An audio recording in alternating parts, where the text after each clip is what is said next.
Ini lahan kita beli, ya namanya dekat perkampungan, kita beli dari masyarakat dari suku Sakai, lengkap suratnya surat camat. Nah, setelah lahirnya UU TK ini, memang ini menurut saya sepertinya ini ada keberpihakan kepada pihak tertentu. Assalamualaikum warahmatullahi wabarakatuh. Perkenalkan, saya Akbar Maulana dengan NIM 23071090 dari Universitas Muhammadiyah Riau, Fakultas Hukum. Video ini dibuat untuk memenuhi tugas UAS saya, ya, dengan mata kuliah Legal Opinion dengan dosen Pak Indra Fatwa.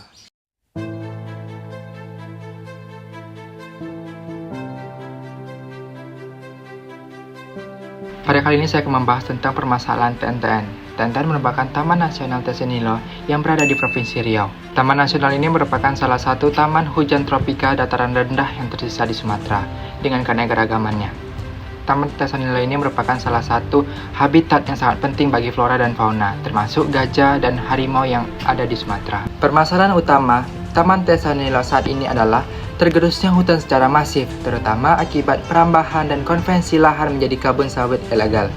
Dari luas total kawasan sekitar 81.000 hektar, hanya tersisa sekitar 15-24%, sementara sisanya telah menjadi kebun sawit ilegal dan permukiman ilegal.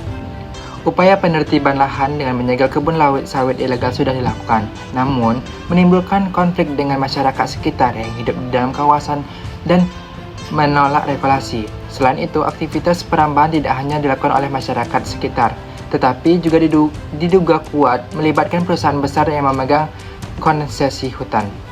Penegakan hukum terhadap perambahan dan perusahaan seringkali dianggap belum tegas dalam mendukung dengan mekanisme pemulihan hutan yang memadai. Biaya dan tanggung jawab pemulihan kawasan menjadi masalah tersendiri setelah penguasaan kembali lahan sawit. Konflik sosial antara warga dan upaya pelestarian juga menjadi tantangan terbesar dalam pengelolaan TNTN. Singkatnya, masalah utama TNTN ini adalah hilangnya sebagian besar tutupan hutan akibat perambahan dan perkebunan sawit ilegal, konflik dengan masyarakat yang tinggal dan mengelola lahan dalam taman nasional, keterlibatan perusahaan besar dalam kerusakan hutan, dan terakhir penegakan hukum dan pemulihan ekosistem yang masih kurang efektif.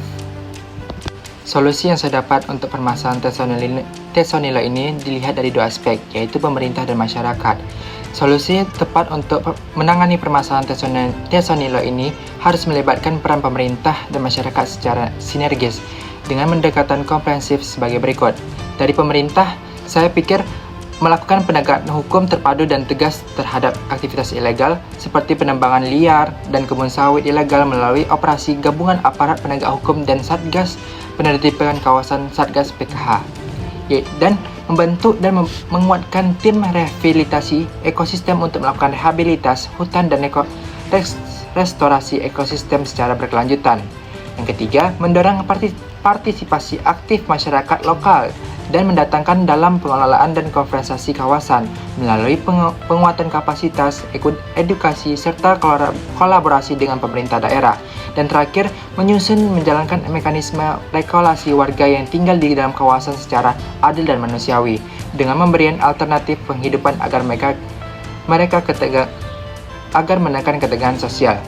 Itu dari segi pemerintah, sedangkan dari segi warga, yang pertama melakukan kearifan lokal, menjaga kelestarian lingkungan dengan tidak membuka lahan baru di kawasan utama nasional.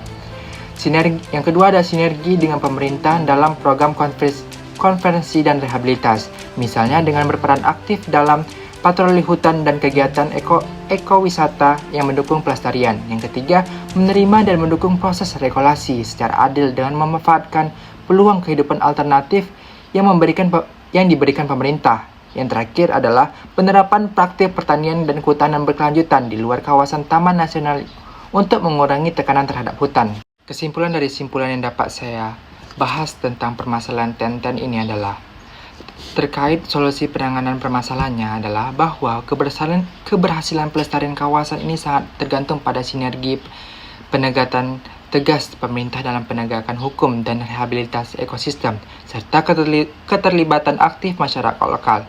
Penegak hukum harus diarahkan pada pemberantasan, perambahan dan aktivitas ilegal dengan tindak yang ekosistem dan adil.